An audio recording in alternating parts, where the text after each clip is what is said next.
Բիզնես անելու համար բիզնեսմենը չպետք է նստի։ Կարճ բացատրեմ, թե ինչն է խնդիրը։ Հարկայինի տարբեր ստուգումների ընթացքում հարկային ներկայացուցիչը կատարում է որոշակի նախնական հաշվարկ, որ բիզնեսը ինչքան հարկա թաքցրել կամ չի վճարել ենթադրաբար։ Հենց այդ գումարը 10 միլիոն անցնում էր, իրանք պարտավոր էին այդ ինֆորմացիան փոխանցեն քննչական մարմիններին, նրանք էլ որոշում կայացնեն դրա հիման վրա քրեական գործ հարուցում են, թե չէ։ Տեսականորեն քննիչը կարող է նաև միջնորդություն ներկայացնել քեզ ձերբակալի կամ օրինակ չգիտեմ, այլ խափանման միջոցներ կիրառի, ինչպեսին է օրինակ ստորագրություն չհեռանալու վերաբերյալ կամ գրքի վրա կալանք եւ այլն։ Հիմա նախաձեռնվել է մի հատ մեծ փոփոխություն, որը լուծում է ստեյության երկու հարց։ Մեկը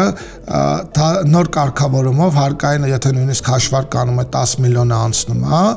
ինքը չի միանգամից ուղարկում գործը քննչական, այլ սպառում է իր բոլոր հնարավորությունները գործը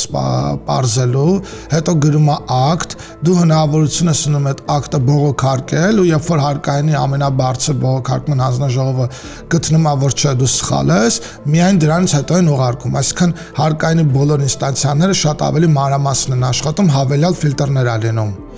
Եվ երկրորդը շեմն է բարձրանում, առաջվա 10 միլիոնի փոխարեն դառնում է այս պայն գործով նախագծով 1 տարվա համար 30 կամ 2 տարվա համար 45 միլիոն դրամ,